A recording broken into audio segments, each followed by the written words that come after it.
Lorsqu'ils l'eurent crucifié, ils se partagèrent ses vêtements en tirant au sort, Matthieu 27 verset 35. Jésus n'a pas été le premier à mourir sur une croix. Les estimations suggèrent qu'à l'époque de Jésus, les Romains avaient crucifié environ 30 000 personnes en Palestine. Et il ne fut pas le dernier. Cependant, Jésus est le seul qui pouvait et qui a effectivement offert sa vie sur la croix pour les péchés d'un monde perdu, le juste pour les injustes, afin de vous conduire à Dieu, 1 Pierre 3 verset 18. Mais immédiatement après sa mort, des événements extraordinaires commencèrent à se produire. Une obscurité profonde recouvrit tout, la terre trembla, et la vie fut bouleversée. Ce n'est qu'à ce moment-là que beaucoup commencèrent à réaliser qui était vraiment Jésus. Restez jusqu'à la fin de la vidéo pour en savoir plus. Si c'est la première fois que vous regardez l'une de nos vidéos, n'oubliez pas de liker, de vous abonner et d'activer la cloche de notification pour ne manquer aucun de nos contenus bibliques. Au nom du Père, du Fils, et du Saint-Esprit, je prie pour que vous receviez de nombreuses bénédictions de Dieu. Amen, Amen. Alors que beaucoup se concentrent sur la résurrection de Jésus, nous voulons vous emmener dans les événements étonnants à savoir, 5 signes majeurs, qui ont eu lieu au moment précis où Jésus rendit son dernier souffle. Ces 5 signes extraordinaires révèlent non seulement la puissance divine à l'œuvre, mais aussi l'importance profonde de son sacrifice pour l'humanité. Préparez-vous à découvrir des éléments qui pourraient changer votre perspective sur la crucifixion. Voici les 5 choses incroyables qui se sont produites lors de la mort de Jésus. Commençons. 1. La terre a tremblé et les rochers se sont fendus. L'un des événements les plus frappants et mystérieux qui se sont produits lors de la mort de Jésus est l'ouverture des tombes et la résurrection de nombreux saints. Matthieu 27 versets 52 à 53 nous rapporte que les sépulcres s'ouvrirent, et plusieurs corps des saints qui étaient morts ressuscitèrent. Étant sortis des sépulcres, après la résurrection de Jésus, ils entrèrent dans la ville sainte, et apparurent à un grand nombre de personnes. Cet événement surnaturel soulève immédiatement plusieurs questions. Tout d'abord, qui étaient ces saints ressuscités? Le terme « saint » fait probablement référence à des croyants pieux qui avaient vécu avant l'ère de Jésus, des hommes et des femmes connus pour leur fidélité à Dieu, bien que l'Écriture ne précise pas leurs identités exactes. Peut-être étaient-ils des figures vénérées de l'Ancien Testament, tels que des prophètes ou des serviteurs de Dieu, comme Ésaïe, Jérémie ou même des personnages moins connus mais tout aussi précieux aux yeux du Seigneur. Cependant, la Bible choisit de ne pas s'attarder sur leur nom pour une raison importante, l'accent est mis sur la signification spirituelle de leur résurrection plutôt que sur leur identité individuelle. Pourquoi Dieu a-t-il choisi ce moment précis pour faire ressusciter ses saints? La réponse réside dans le message central de la mort de Jésus. La crucifixion du Christ n'était pas seulement un sacrifice expiatoire pour nos péchés, mais aussi une proclamation de la victoire sur la mort. Jusqu'à ce moment, la mort régnait sans conteste sur l'humanité. Tous ceux qui mouraient, même les justes, attendaient dans le séjour des morts, souvent appelé Sheol dans l'Ancien Testament, ou Hadès dans le Nouveau Testament, un lieu de repos ou de tourment avant la résurrection promise à la fin des temps. Mais avec la mort de Jésus, une transformation cosmique s'est produite. Jésus n'a pas seulement racheté nos âmes, il a conquis la mort elle-même. En ressuscitant ses saints, Dieu montrait de manière spectaculaire que la puissance de la mort était brisée. Leurs tombes ouvertes étaient une image puissante de l'avenir qui attend tous ceux qui croient en Christ, lorsque les sépulcres s'ouvriront à nouveau, lors de la résurrection des morts à la fin des temps, comme l'apôtre Paul le décrit dans 1 Corinthiens 15 verset 52, en un instant, en un clin d'œil, au son de la dernière trompette. Car la trompette sonnera, et les morts ressusciteront incorruptibles, et nous serons changés. La résurrection de ces saints ce jour-là préfigurait cette promesse future de résurrection pour tous les croyants. Mais pourquoi cette résurrection s'est-elle produite après la résurrection de Jésus? L'ordre des événements n'est pas anodin. Jésus est appelé « les prémices de ceux qui sont morts », 1 Corinthiens 15 verset 20, signifiant qu'il est le premier à ressusciter pour ne jamais mourir à nouveau. Sa résurrection ouvre la voie pour tous les autres, et c'est pourquoi ces saints ne sont apparus que après la résurrection de Jésus, comme l'indique Matthieu. Jésus devait être le premier à vaincre la mort, établissant ainsi une nouvelle réalité pour l'humanité. Ensuite, il y a un aspect très puissant dans le fait que ces saints ressuscités sont entrés dans la ville sainte, Jérusalem. Jérusalem, la ville choisie par Dieu, le centre spirituel du judaïsme, était le lieu où Jésus venait de subir une mort cruelle. Par leur résurrection, ces saints sont devenus des témoins vivants de la puissance de Dieu, marchant parmi les habitants de Jérusalem et confirmant ainsi l'extraordinaire réalité du salut et de la résurrection. Quelle aurait été la réaction des habitants de Jérusalem en voyant leurs proches décédés marcher à nouveau parmi eux? Imaginez le choc, l'émerveillement, la confusion et surtout la conviction profonde que quelque chose d'exceptionnel venait de se produire. Ce n'était pas un simple événement naturel, c'était la manifestation du plan divin de Dieu, la preuve que la mort avait été conquise. Cet événement extraordinaire est également une image vivante de ce que Jésus offre à chacun d'entre nous. Les tombes symbolisent non seulement la mort physique, mais aussi les domaines de nos vies qui peuvent sembler morts ou brisés.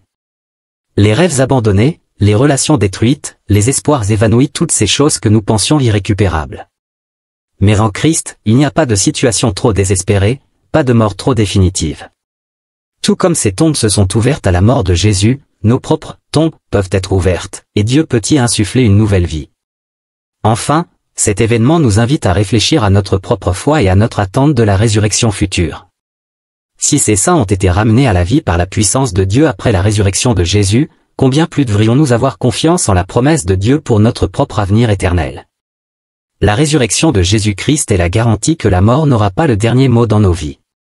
Cet acte divin à la mort de Jésus pointe vers la résurrection finale, où ceux qui sont en Christ ressusciteront pour une vie éternelle dans la présence de Dieu. La victoire du Christ sur la mort n'est pas simplement une vérité théologique, elle est au cœur de notre espérance chrétienne. Chaque fois que nous nous souvenons de ces saints ressuscités, nous devrions être remplis de l'espérance que, nous aussi, nous partagerons un jour cette victoire, marchant dans une Jérusalem céleste, vivant à jamais avec notre Seigneur. 2. Les tombeaux s'ouvrirent. Matthieu 27 versets 52 à 53 décrit un autre événement puissant, les tombeaux s'ouvrirent, et les corps de plusieurs saints qui étaient morts ressuscitèrent. Cet événement est un témoignage de la puissance immortelle attribuée à Jésus-Christ. Seul Dieu détient le pouvoir sur la vie et la mort, 1 Samuel 2 verset 6, Deutéronome 32 verset 39. La résurrection est ainsi au cœur de la foi chrétienne. Là où d'autres religions ne peuvent se vanter d'un Seigneur ressuscité, Jésus-Christ, lui, a triomphé de la mort. Cela donne à chaque croyant une raison de partager cette bonne nouvelle et de placer sa foi en Dieu, 1 Corinthiens 15 verset 14. La résurrection de Jésus nous assure que nos péchés sont pardonnés, 1 Corinthiens 15 verset 17. Sans cette résurrection, il n'y aurait pas de rémission de nos fautes. Et enfin, elle nous donne une raison d'espérer, 1 Corinthiens 15 verset 20 à 28. Si Christ n'était pas ressuscité, les chrétiens ne seraient pas spirituellement différents des autres. Mais la vérité est que Dieu a ressuscité Jésus d'entre les morts pour notre justification, Romains 4 versets 24 à 25. Ainsi, la résurrection de certains saints après la crucifixion de Jésus symbolise non seulement l'accomplissement des prophéties de l'Ancien Testament, mais elle est également le signe précurseur de l'avènement du royaume de Dieu. Lorsqu'ils l'eurent crucifié, ils se partagèrent ses vêtements en tirant au sort, Matthieu 27 verset 35. Jésus n'a pas été le premier à mourir sur une croix. Les estimations suggèrent qu'à l'époque de Jésus, les Romains avaient crucifié environ 30 000 personnes en Palestine. Et il ne fut pas le dernier. Cependant, Jésus est le seul qui pouvait et qui a effectivement offert sa vie sur la croix pour les péchés d'un monde perdu, le juste pour les injustes, afin de vous conduire à Dieu, 1 Pierre 3 verset 18. Mais immédiatement après sa mort, des événements extraordinaires commencèrent à se produire. Une obscurité profonde recouvrit tout, la terre trembla, et la vie fut bouleversée. Ce n'est qu'à ce moment-là que beaucoup commencèrent à réaliser qui était vraiment Jésus. Cela nous amène à la deuxième venue et au jugement de Jésus-Christ qui inclut tous ceux dont les noms sont inscrits dans le livre de la vie, par la foi en la grâce de Dieu, sachant que Jésus est mort et a vaincu la mort par sa résurrection. Cela doit nous pousser à nous repentir et à placer notre confiance en lui seul pour le salut, afin qu'un jour nous aussi soyons ressuscités en un clin d'œil. 1 Corinthiens 15 verset 52. 3. L'obscurité couvrit la terre. Un autre événement impressionnant qui a eu lieu pendant la crucifixion de Jésus est la mystérieuse obscurité qui a recouvert la terre, comme décrit dans Matthieu 27 verset 45, depuis la 6e heure jusqu'à la 9e, il y eut des ténèbres sur toute la terre. Cet événement, tout comme les autres miracles qui ont entouré la mort de Jésus, n'est pas un simple phénomène naturel mais revêt une signification spirituelle profonde. D'abord, examinons les circonstances spécifiques de cette obscurité. La crucifixion de Jésus a commencé à la 3e heure, environ 9 heures du matin, mais à partir de midi, soit la 6e heure dans le système de temps juif, une obscurité surnaturelle a enveloppé la région. Cet événement s'est poursuivi pendant 3 heures entières, jusqu'à 15 heures, quand Jésus a rendu son dernier souffle. Pourquoi cette obscurité était-elle si spéciale? Naturellement, nous pourrions envisager qu'il s'agissait d'une éclipse solaire, mais ce n'est pas possible car les éclipses ne se produisent que pendant une nouvelle lune, alors que la Pâque se déroule toujours lors d'une pleine lune. Donc, ce n'était pas un phénomène astronomique classique. Il s'agissait d'une intervention divine, un signe surnaturel orchestré par Dieu lui-même. L'obscurité dans la Bible est souvent associée à la colère de Dieu et à son jugement.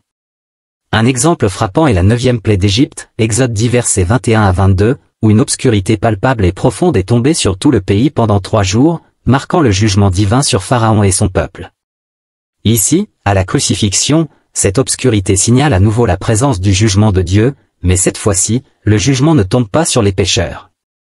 Il tombe sur Jésus lui-même, l'agneau sacrificiel. Jésus subit la pleine colère de Dieu, portant le poids des péchés de l'humanité tout entière. Ce moment d'obscurité symbolise plusieurs réalités spirituelles. Premièrement, il représente la séparation de Jésus d'avec son Père. Pendant ces heures, Jésus porte le péché du monde, et, en conséquence, il ressent la séparation que ce péché crée entre l'humanité et Dieu. En criant « Mon Dieu, pourquoi m'as-tu abandonné ?» Matthieu 27 verset 46, Jésus exprime cette souffrance indicible, cette rupture momentanée avec son Père céleste à cause de notre péché. Deuxièmement, l'obscurité symbolise l'état spirituel du monde sans Christ. Avant la venue de Jésus, l'humanité tout entière vivait dans les ténèbres du péché et de la mort. Cette obscurité pendant la crucifixion est une image de l'humanité sans lumière, sans espérance, sans rédemption. Sans Jésus, nous restons dans l'obscurité, prisonniers de notre nature pécheresse, incapables de trouver le chemin vers la lumière divine. Cependant, cette obscurité n'est pas définitive. Elle précède la lumière glorieuse de la résurrection. Comme le prophète Ésaïe l'avait prédit, le peuple qui marchait dans les ténèbres voit une grande lumière, Ésaïe 9 verset 2. Ce moment d'obscurité annonce que la lumière de la résurrection viendra bientôt, offrant une nouvelle vie à tous ceux qui croient. L'obscurité est l'antichambre de la rédemption. Ce que ces ténèbres montrent, c'est que la mort et la souffrance de Jésus étaient nécessaires pour nous délivrer de nos propres ténèbres spirituelles. De plus, cet acte divin a une signification eschatologique. Dans les prophéties de l'Ancien Testament, notamment dans le livre de Joël, l'obscurité est associée au « jour du Seigneur », un moment de jugement et de salut final. Joël 2 verset 31 déclare « Le soleil se changera en ténèbres, et la lune en sang, avant l'arrivée du grand et terrible jour de l'Éternel. » Cette obscurité à la crucifixion de Jésus est donc une préfiguration du jugement final qui viendra à la fin des temps, quand Christ reviendra pour juger le monde. Nous devons également considérer cette obscurité comme une manifestation de la puissance souveraine de Dieu sur la création elle-même. Tout comme au commencement, lorsque Dieu a séparé la lumière des ténèbres, Genèse 1 verset 4, il démontre ici son autorité en suspendant la lumière du soleil, plongeant toute la terre dans les ténèbres. C'est un rappel pour tous que Dieu contrôle même les forces les plus fondamentales de l'univers et qu'il les utilise pour accomplir ses desseins rédempteurs.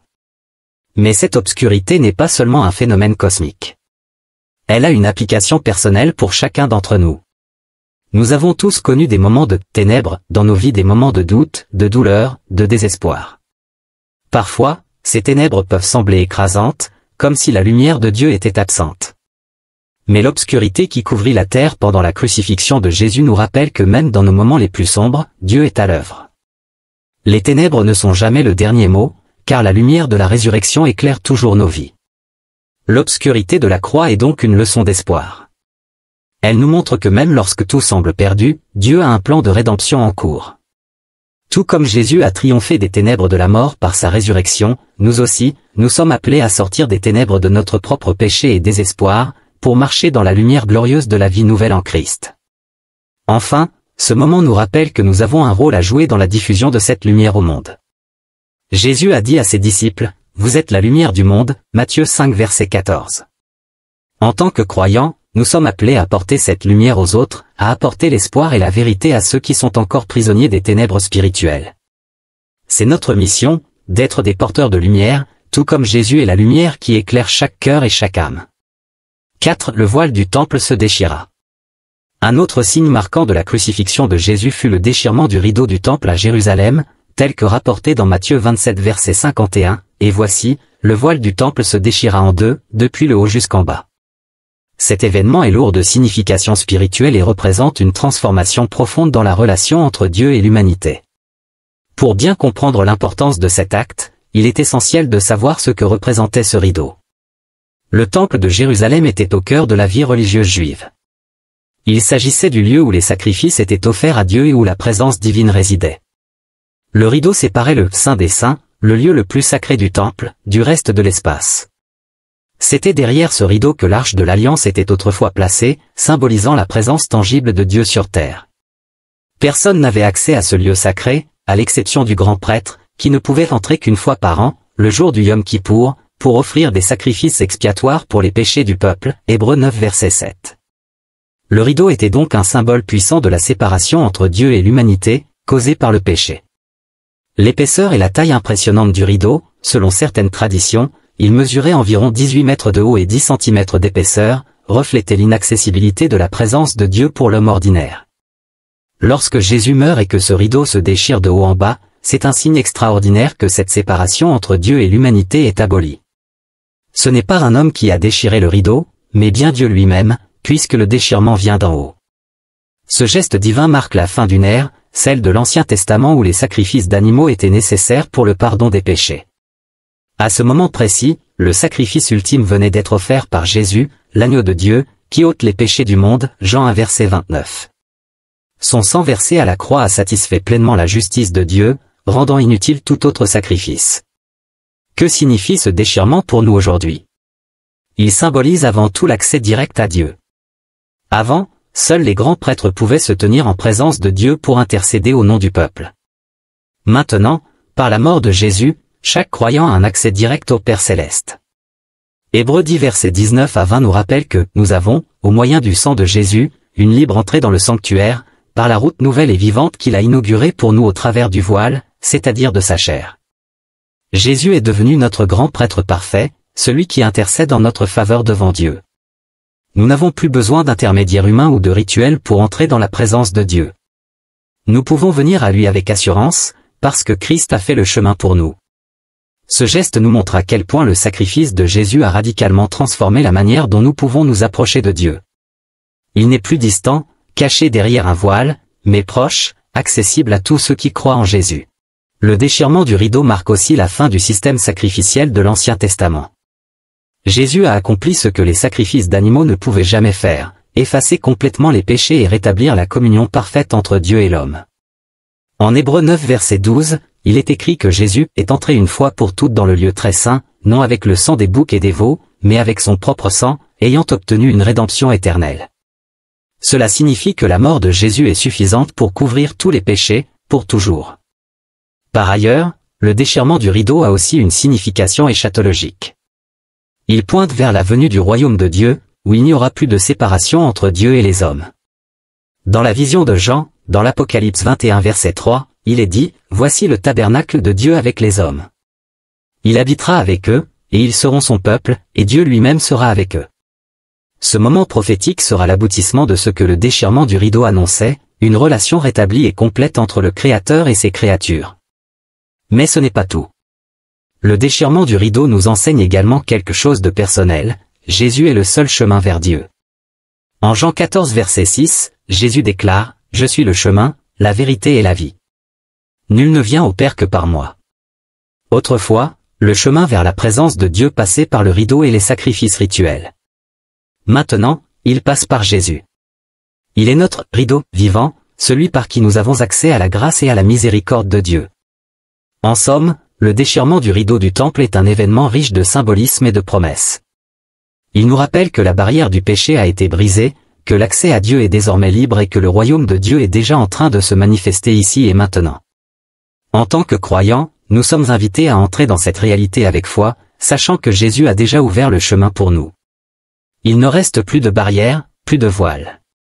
La voie est ouverte, et nous sommes appelés à entrer dans la présence de Dieu avec confiance, sachant que grâce au sacrifice de Jésus, nous sommes réconciliés avec le Père pour l'éternité. 5. Les gens commencèrent à comprendre qui était réellement Jésus. Dans les derniers moments de la crucifixion de Jésus, il y a eu des signes surnaturels qui ont ouvert les yeux de ceux qui étaient présents. Parmi ces événements miraculeux, nous avons le tremblement de terre, la déchirure du rideau du temple, et l'obscurité qui a recouvert la terre en plein jour.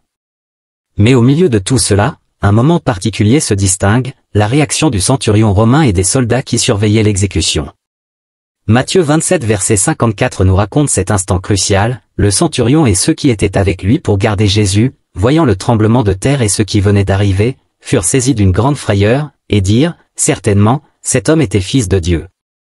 Cette déclaration a une importance énorme, venant d'un homme romain, un païen, qui avait probablement assisté à de nombreuses crucifixions auparavant. Ce centurion, représentant l'autorité militaire romaine, est soudainement confronté à la réalité divine de l'homme qu'il vient de mettre à mort. La crucifixion n'était pas un événement isolé dans l'Empire romain. Pour les soldats romains, c'était une méthode d'exécution courante, destinée à effrayer la population et à affirmer la domination de Rome. Les soldats présents avaient probablement assisté à d'innombrables exécutions similaires. Pourtant, celle de Jésus était différente. Ce n'était pas seulement une autre crucifixion. Les signes miraculeux qui accompagnaient sa mort, le tremblement de terre, les ténèbres soudaines, et la manière dont Jésus rendit l'esprit ont convaincu le centurion et les soldats que Jésus n'était pas un simple homme. Le tremblement de terre, en particulier, semble être un point de basculement. Ces soldats, endurcis par les batailles et les exécutions, furent soudain pris de peur et d'émerveillement face à la puissance de ce qu'ils observaient. Ils réalisèrent que la personne qu'ils venaient de crucifier était véritablement le Fils de Dieu. Ce moment de révélation spirituelle, au pied de la croix, montre comment la puissance de Dieu peut toucher même les cœurs les plus durs et les plus éloignés de la foi. L'attitude du centurion face à Jésus avant cet événement était probablement celle de l'indifférence ou du mépris. Il avait peut-être entendu parler des accusations portées contre Jésus, l'avait vu comme un autre prétendant messianique venant troubler l'ordre public. Mais cette rencontre avec le divin a transformé son regard. Il ne voyait plus un simple condamné. Désormais, à travers les signes miraculeux et l'obéissance absolue de Jésus à son Père jusqu'à la mort, il reconnut sa véritable identité divine. Ce moment est un rappel puissant que la révélation de Jésus peut toucher n'importe qui, à tout moment. Le centurion n'était pas un disciple, ni un croyant, et pourtant, il fut le premier à proclamer, au pied de la croix, la divinité de Jésus. Cela nous montre que l'Esprit de Dieu peut agir au-delà des frontières religieuses, sociales ou culturelles, amenant les gens à une reconnaissance de la vérité divine, même dans des circonstances inattendues. Ce témoignage du centurion nous interpelle aujourd'hui. Il met en lumière une question essentielle, comment réagissons-nous face à la vérité de Jésus-Christ? Sommes-nous prêts à reconnaître, comme ce centurion, que Jésus est vraiment le Fils de Dieu? Sommes-nous prêts à laisser la vérité de sa mort et de sa résurrection transformer nos vies, comme elle a transformé le cœur de ce soldat? L'histoire du centurion est aussi un symbole de la grâce universelle de Dieu. Même ceux qui semblent loin de Dieu, qui pourraient être des adversaires ou indifférents à la foi, peuvent avoir un moment de révélation. La déclaration de foi du centurion, vraiment, cet homme était le Fils de Dieu, résonne à travers les âges comme un témoignage de la puissance de la croix pour toucher tous les cœurs, même les plus insensibles ou éloignés. En tant que croyants, nous sommes appelés à réfléchir à notre propre moment du centurion. Quand avons-nous eu cette reconnaissance personnelle et profonde de l'identité de Jésus? Sommes-nous prêts à proclamer avec audace, tout comme ce soldat romain, que Jésus est le Fils de Dieu, le Sauveur du monde? Merci d'avoir regardé notre vidéo jusqu'à la fin. Partagez-la avec vos proches pour qu'eux aussi puissent apprendre sur la Bible. N'oubliez pas de liker, de vous abonner et d'activer la cloche de notification. Que Dieu vous bénisse et vous protège toujours.